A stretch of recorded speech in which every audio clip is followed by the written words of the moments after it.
Hi, everybody, and welcome to another edition of GLP's 10 out of 10. And today we have with us Craig Caserta. Craig grew up in Brooklyn, New York, and in his own words, fell into the industry arse backwards. But he graduated his way into the world of lighting under the guide of the late, great Bob C. of C Factor Industries. After a short stint in Los Angeles, Craig is now based in Las Vegas, growing his portfolio of work primarily in the world of television. From operator and programmer, Craig has now been the lighting director for an extensive list of television productions, including Boom, Best Time Ever, Wonderland, Family Game Night, Snoop Dogg Presents The Joker's Wild, The World's Best, American Idol, To Tell the Truth, The Chase, and many more besides. Of course, being based in Las Vegas, Craig has also worked in various capacities on numerous corporate presentations for companies such as Ford, Canon, Intel, Panasonic, and Harman. Craig has also been the production and lighting designer for multiple editions of the Circus Couture events. In the world of concert touring, he's toured with productions for Prince, Nicki Minaj, and Pitbull, which also earned him a Parnelli nomination for Lighting Director of the Year. And somewhere in the middle of all of that, he even found time to co-found the lighting visualization company, ESP Vision. Welcome, Craig Caserta. Thank you very much. How are you? Great. How are you? Yeah, fantastic. Spring has come. Yes, thank God. Blooming. You know, things are looking up. It's feels. They are. Yeah, things are finally starting to get back to normal with the vaccine out, and the weather's getting nice, so people want to get back outside. So it's a good thing. It feels like everyone's just starting to get a bit more of a spring in their step. Which, yeah, no pun intended. That's right. Exactly. Now you were mentioning. Obviously, we mentioned a lot of your shows there. You've been, I guess, lucky in some respects that some of the TV work has been carrying on through the pandemic, because with everyone at home, there's been an appetite for television needed to continue. Yeah, luckily the game shows, we've been able to continue doing them without an audience. They have strict COVID protocols in place and testing every other day for the entire crew, and making sure everyone is safe with masks and face masks and hand sanitizer all throughout the set. And they've been really good on making sure everything's been safe. And luckily we've been able to keep going. So we had a few months off here and there, but for the most part, we've been keeping going, which is nice. That's fantastic. Absolutely fantastic. Congratulations. Absolutely. Yeah. Got lucky on that one. Yeah, that's right. So we've got our 10 questions for you. Yes. To try and work through. I'm sure this is going to be fun. This is going to be, looking forward to this one. So if we wind back to that illustrious start to your career with our first question, that is, what was your first show as a designer? Well, the first show as a designer, I was still working at C Factor. I had only been working there for a couple of months at this point. And I was working for a stagehand company before C Factor, so I knew Bob and I knew a lot of the guys there. So he called me into his office on a Tuesday and told me, "You have a show at Madison Square Garden on Saturday." Right. I said, "Okay, great. Do we have a plot and paperwork?" He goes, "Yeah, it's in your fucking head. Have it on my desk by Thursday." Okay. He said, "Go see Elliot Crow, the salesman. He'll tell you what the job is all about, and we'll go from there." Right. Said, okay. I went and talked to Elliot, found out it was a born-again Christian show where they were doing, there was some preaching on stage, and they had the baptismal pools that they were, baptizing people, and multiple Christian rock bands. Okay. All right. And so I went home and drew a plot. And of course I didn't have any kind of AutoCAD or anything like that. So I think I drew it in like Corel Draw on my computer or something, like some paint program, like real cheesy. Flashback. And presented it to Bob on Thursday, and he asked me questions, what their purpose was. What is this light for? What is this light for? And I had a reason for every light on the plot, and would explain what I was planning on doing with them. And I'm sure looking at it, he knew all the pitfalls I was going to get into. Right. But he said, "Okay, great. Come see me on Monday." We went and did the show, and show went okay, and went to see him on Monday. And he asked me how everything went. I said, "Well, these lights here, weren't the lights I should have used this type of fixture instead. And these over here were the right fixture, but in the wrong place. They should have moved around over here to get a better angle. And he said, Right. okay, well, you'll never make those mistakes again. Your next show is in 3 days at Radio City Music Hall. Have the plot on my desk tomorrow. And it was off to the races from there. Wow. Wow. That's a real kind of in at the deep end. Yeah, that was how Bob was. Bob, see, was very much the baptized by fire and just throw you the deep end and sink or swim. And, you know, and I always appreciated that about Bob, because he gave me opportunities that I probably shouldn't have had. Right. You know, and he definitely mentored me along the way and helped me with a lot of that. Like he would definitely throw me in the deep end, and when things went wrong, he would, you know, tell me why they went wrong and how I could avoid them in the future. So right. So it wasn't, you know, with Bob, and Bob's been mentioned on a few of the other interviews that we've done, because obviously he's helped so many people with their careers, and particularly with their career start. So, but he obviously, you know, he threw you in at the deep end, but he didn't just let you flounder on your own. He was there to he was always standing on the side with a rope. Right. Yeah. Exactly. To pull you back if need be. Yeah. But he would wait till the last minute before he would throw you that rope if you wanted to figure it out on your own. Yeah. So, wow. That's a great way of learning, I guess. Yeah, and for me it was great, because I learned much better that way from my own personal experiences than from reading it in the book or having someone tell me how to do something. I'm much more hands-on and want to figure things out on my own. So that worked out well for me. Yeah, I guess. Yeah, as you said, different staff, but different characters. But that's perfect that you can make it through. And absolutely, honors once again to Bob, for sure. Yeah. So I'm sure with that all being said, you know, there's probably going to have been a couple of times when things didn't quite go all according to plan. Do you have any kind of Spinal Tap moments that you remember? One moment was actually very Spinal Tap. I was on tour with a Greek artist called Notis Fakinakis, who is the #1 artist in Greece at the time. He was like as popular as Elvis in Greece. Okay. And we were doing this world tour, and part of the production design was literally this plexiglass globe that was going to roll out of the band rises. Had a big, opening with the drummer on top and the big garage area. And this globe would come out and open up, and he would step out of it. Right. So it was extremely Spinal Tap. And so in production rehearsals, they drive the thing out and the motors on the wheels dies. Oh. And they could not get it to work. They couldn't fix it. So they decided, all right, well, the stagehands will just push him out. Okay. Well, they push it out and he's standing inside of it. But now with his weight inside of it, he was supposed to push the doors open himself, but the doors won't open. So now they have to put ropes on it, have the stagehands pull ropes. And so do it in production rehearsals quite a few times. It goes somewhat smooth. Opening night of the tour, guys are rolling this thing out. It's going sideways. It's not going down center. It's going down stage left. And the thing finally stops, trying to open the doors, and the stagehand's hiding behind the thing so they can't be seen, but it's turned to the side. They can't get the doors to open. The doors finally open. He steps out of it and nearly falls off the front of the stage because they had rolled it so close to the edge of the stage. And it was just, and then we never used it after that. Right, that was it. Night two. But it was a very spinal, I mean, it doesn't get much more Spinal Tap than that. That's true. That's very true. Everything that possibly could go wrong just went wrong. It was literally right out of the movie with the pod not opening and the whole thing. Right. And it was pretty ridiculous. Perfect idea of when production design just didn't meet reality. Yeah, exactly. Fantastic. What a brilliant story. I love the fact that was it. Night two, gone. You're out. No, we're not doing that anymore. Yeah, right. Just walk down the steps. You'll be fine. Yep, exactly. There we go. Just push through the curtains from now on. There you go. That's it. Yeah, the crowd will still love you. Yep, exactly. Yeah. Perfect. Obviously, we mentioned that you've had a long career, but obviously spanning lots of different areas and things.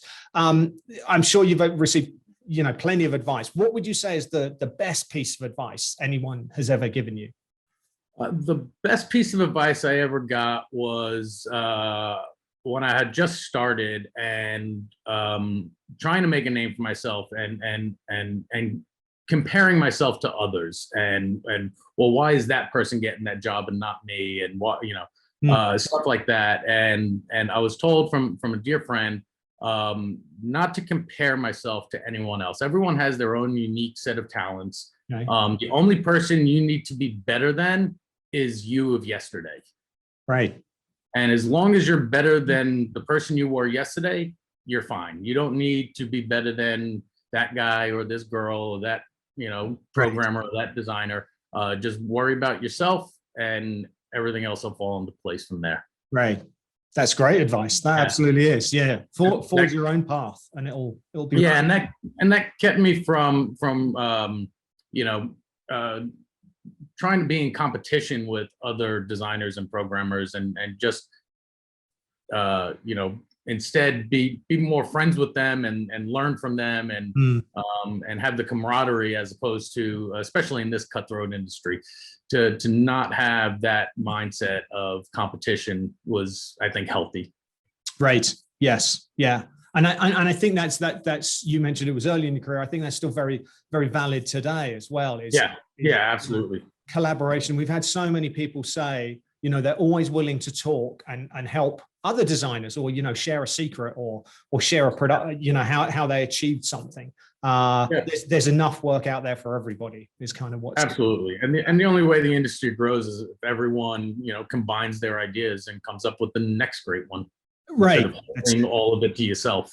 Yes, indeed. That collaboration is a key part of it. So there we go. Only be better than yourself. That's a great piece of advice. There we are. Professionally, what would you say is your proudest achievement so far? I would say, well, probably still being in this industry for this long, I'm still finding work. But I would have to say it was definitely be touring with Prince. That was definitely a bucket list, proud achievement to be able to just sit in the dressing room with him and have conversations and collaborate with him on stuff and ideas and tour around with him and light his music that I've been a fan of for as long as I can remember. Right. Yeah. I mean, obviously a real true artist who we lost way too early. Yeah. And we've heard before that he's, a brilliant collaborator. A brilliant collaborator. And surprising to me was that he has a very dry, sarcastic sense of humor. Okay. Which I love, the dry sarcasm. And so we would have these conversations and I would just be cracking up the whole time. And it was, right. I never expected that, because you hear all the war stories, of, oh, you can't look them in the eye and don't do that, but then you actually meet him and he was a lovely man with this great sense of humor that just took me by surprise. Right. Right. Fantastic. Yeah, we had a lot of fun and to be on that same list as, people like Roy Bennett and, some of the other great designers that have worked with them over the years, just to have my name on that list is a huge accomplishment for me personally. Right. Big badge of honor. Yeah. Fantastic. And like I said, sadly, because he's gone, I mean, yeah, one of a very short list of people. So yeah. Obviously when you're away doing any show, but I guess obviously some of the TV stuff, you're away from home for extended periods of time. But when you get home, what do you normally do in your downtime? In my downtime, I like to do projects. I like to do projects around the house. Anything that I'm building or creating something, whether it's remodeling a room or building a treehouse for my son in the backyard. I just like to create stuff. So even when I'm not working, I still need a creative outlet. Right. And I'll do projects like, my family room did reclaimed wood on two of the walls, two accent walls, and repainted this room. And so I'm constantly just doing stuff around the house and projects, restained the kitchen cabinets, just stuff like that. Right. And hang out and just spend time with the family. And and most of the projects I do, my son will help me. He's 9 now, so it's a good thing for bonding for me and him to just do these projects and get him used to using tools and learn how to use them and be safe using them, and let him start to be creative of oh, well, let's paint this color, and Right. and have his input on some of it as well, just so get him to be creative. Yeah. That's mostly what I do in my downtime, is just hang out with the family and projects around the house. Right. Totally switch off from work. Yeah. Think about the other side of the balance. Yeah, and I don't spend too much time watching television. Right. Definitely no game shows, I'm sure. No, and so family time is really, and those projects really do boil down to family time. Right. Yeah. As you say, spending time with them as well. Yeah. And I must just say that there's been a lot of lockdown projects. People have learned to bake bread and learned to cook and tried all kinds of new activities, learning languages, musical instruments, and all the rest of it. I must say the treehouse build has got to be absolutely one of the not only most ambitious, but one of the best ones out there. So congratulations on that. That's phenomenal. Yeah, that was a lot of fun to build, and it definitely grew a lot bigger than it was originally planned in the beginning, much to my wife's dismay. Right. She wasn't too happy with how big it became, but now that it's done, she loves it. But yeah, I think when I started running power into it is when she really started getting worried. getting scared. What is going on? Yeah. There's an air conditioner in there. I mean, it's Vegas after all. I don't. Right. Like, I can't be hanging out in a treehouse in 120 degrees without air conditioning. So that's fair enough. You got to enjoy it as well. Yeah. No, absolutely phenomenal project. Well done. Thank you. Okay, so we know you've been around the world. You've traveled lots of different places and everything. Would you say that you've got any one particular favorite venue that you enjoy? I actually have two, and they were both been mentioned already: Madison Square Garden and Radio City Music Hall. Okay. For multiple reasons. One, they remind me of home. Two, I grew up in those two venues. Did a lot of shows there in my early career. The crew at both of them are phenomenal. Right. And the amount of talent and shows that have gone through those buildings and through those walls is astounding.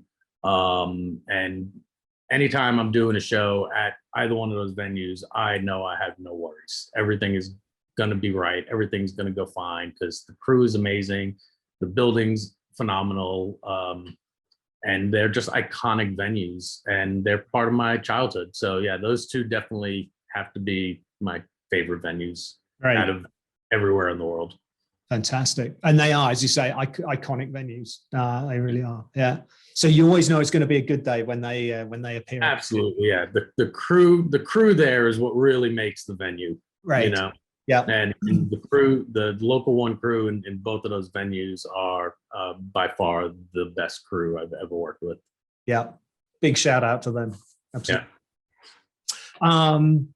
Okay, moving on to our next question. Obviously, there's been lots of lockdown time where just everybody's found different projects. Now, if you weren't building tree houses or redoing reclaimed wood on the walls, and musically, if you could only have one album or one artist with you to kind of keep you company through an extended period, who or what would that be?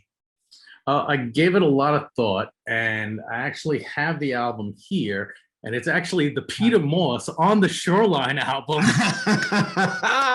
Look at that. I would take with me because it's a brilliant album, and he's such a lovely man. I love working with him, and so I bought his album and listened to it, and it's amazing, and that's the album I would take with me. There we go. That's absolutely phenomenal. Absolutely phenomenal. Congratulations for finding it and buying it. And getting him to sign it. Yes. Right. There we go. Yeah, that's absolutely brilliant. And of course, it wasn't long ago since Peter was on and talking about his musical career, which and you know, and listening to the album and knowing him, like it all just lines up. Right. You know, everything just lines up. And when I told him that I got it, you know, as humble as he is, he was embarrassed by it, and you know, so it was nice seeing, you know, this man that I, you know, was an idol of mine when I first got into the industry, because, you know, he's done so many great shows. And it was always in the back of my head that one day I want to work with Peter Morse. And then I finally got to, and and he's such a humble guy that, you know, with all of his accomplishments and achievements, and he's got no ego. And, you know, and then you listen to his music and the folk music, and it just all fits. Right. It all goes together. Yeah. Perfect. Well, there we have it. So get down to your local record store and yeah, exactly. Yeah. Copies. Let's get him back in the top 100 for. Yeah. We should definitely. I'm going to start a Facebook group for that, and get Peter Morse on the Billboard Top 100. There we go. Wouldn't that be great? There we go. That'd be amazing. Sign Ryan Seacrest on Sunday morning radio with. Exactly. Yeah. Awesome. What a fantastic choice.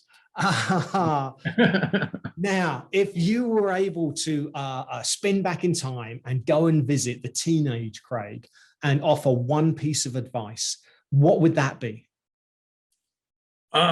You know, I've made a lot of mistakes in my career, and I wouldn't change any of them, because they've all brought me to where I am now. So I think the only advice I would give a teenage version of me is treat your body better. Don't jump off the back of the truck. You don't need to lift that case by yourself, because now, as I'm older, and the back pains and the knees and the, you know, it's all coming back now, and it's, you know, which didn't bother me then, it's all finally hitting me now, and like, oh man, my lower back, I really shouldn't have lifted all those cases by myself, and, you know, my knees, I shouldn't have jumped off of so many stages over the years. And so I would, definitely treat your body better. You only get one. Yeah. And, you know, it might not hurt you today, but 10, 20 years down the road, you're going to feel it. It'll come and get you. Yeah. Right. So that would be my one advice to a teenage version of me. I think that's a great piece of advice. Like you say, you only get one. You can't you can't replace it. I guess you can try and fix it, but that's no good either, really. Yeah. Well, and with technology today, you can replace many parts of it, but yeah. But still, it's still not going to be as good as the original. So right. There we go. Perfect advice.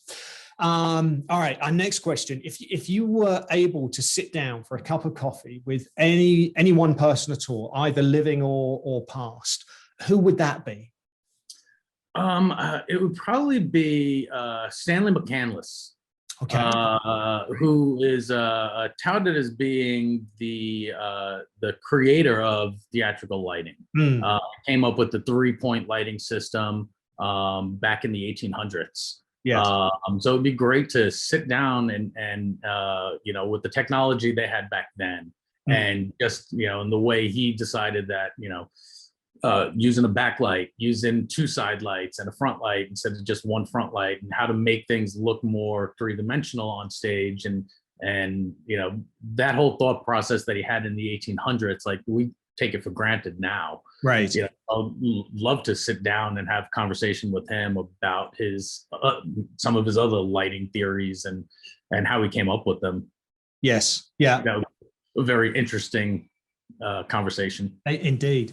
Yeah. What experimentation he did to get to conclusions, and and then you can ask him what he thinks about all the moving lights and you know, powerful LEDs and things like that. Exactly. Yeah. And where the industry is today with the consoles and the moving lights and the trussing and motors and all the stuff they didn't have back then. Yeah, completely. Yeah, completely. It'd be interesting to get that perspective of how things have evolved, and when it all kind of. He was one of the kingpins that it all started with way back when. Yeah, and just his. I would love to know his thoughts of color, since they didn't have much color back then. They didn't have gel. It was all, it was all incandescent, white light candles in the 1800s. So it'd be interesting to get his take on the modern industry as well. Yeah. Fascinating. There we go. Stanley McCandless would take care. They would take. Yeah. There we go. And all of a sudden we get to our final question. I know it tends to speed by so quickly. Yeah. Our final question. So once we're done with the interview, your phone's going to ring, and it's going to be Team USA, and they're going to call you up for the Olympics. Now it could be for the summer games, or it could be for the winter games. But the question is, what's the sport you're going to do? What have you always wanted to have a go at? Well, that's actually an easy one. It would definitely be hockey. I've played roller and ice hockey since I was a kid. I haven't played much lately, but now that my son is older, me and him will go. There's a local outdoor roller rink that we'll go to, and a hockey rink, and we'll go, and I'm teaching him how to play hockey. So it would definitely be hockey, because I've been in love with the sport since I'm about, 13, 14, and love playing it. So yeah, definitely would be hockey. Hockey. There we go. That's fantastic. Yeah. We haven't had. I think you're our first hockey player.